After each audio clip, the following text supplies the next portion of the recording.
Les obsèques du comte de Paris se sont déroulées en la chapelle royale Saint-Louis à Dreux, le 2 février 2019. Henri d'Orléans repose en paix dans la nécropole, lui qui a rendu son dernier souffle le matin du 21 janvier à 85 ans.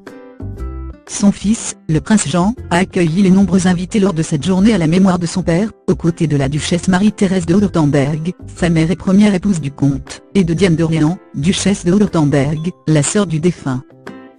Il ne semble pas y avoir la comtesse de Paris Michaela, épouse en seconde noces d'Henri d'Orléans, dont l'état de santé actuel fragile, laissait penser qu'elle ne pourrait pas assister aux obsèques de son mari. L'actuel prétendant au trône de France pouvait également compter sur la présence du prince Charles et la princesse Camilla de Bourbon des Deux Siciles, duc et duchesse de Castro avec leur fille, la princesse Maria Chiara de Bourbon des Deux Siciles, duchesse de Noto et la princesse Maria Carolina de Bourbon des Deux Siciles, duchesse de Calabre. Ces derniers ont été rejoints dans le recueillement par Emmanuel Philibert de Savoie, l'impératrice Farah Pahlavi d'Iran, Farah Diba, le prince Hassan du Maroc, Albert II de Monaco ainsi que la reine Sofia, épouse du roi Juan Carlos Ier. Expert et passionné par l'histoire de France, l'animateur Stéphane Bern a également fait le déplacement jusqu'en région Centre-Val de Loire. Les journalistes Franck Ferrand et Henri-Jean Servat se trouvaient également sur les lieux tout, comme Charles-Philippe d'Orléans, Michel d'Orléans, le prince Léka d'Albanie, la princesse Isabelle et le prince Philippe de Liechtenstein, Emmanuel Mignon et la princesse Chantal de France, et le baron François-Xavier de Sambucy.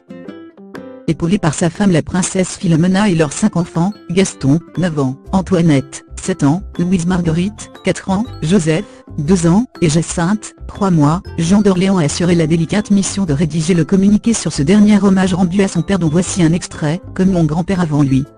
Il n'a qu'un seul souci, servir la France et les Français.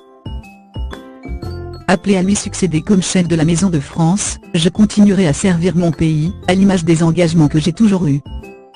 Et si les Français le veulent, nous renouerons le pacte historique et nécessaire entre la nation et la famille royale.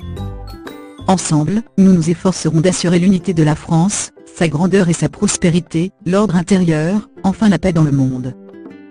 Pour le magazine Point de Vue, le duc de Vendôme et dauphin de France avait compté les derniers instants de son père.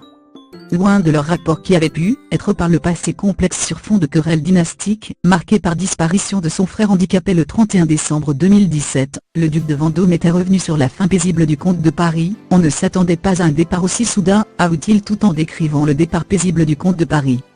En ces dates hautement symboliques, puisqu'il s'agissait de l'anniversaire de l'exécution du roi Louis XVI, en faveur de laquelle avait voté Louis-Philippe d'Orléans, Philippe Égalité, son aïeul, il se préparait pour la messe à la mémoire de Louis XVI, quand il s'est soudain senti fatigué.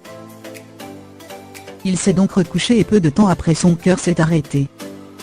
Il est parti tranquille, détaille le prince Jean, évoquant une peine atténuée par cette impression que les choses se sont passées de manière paisible.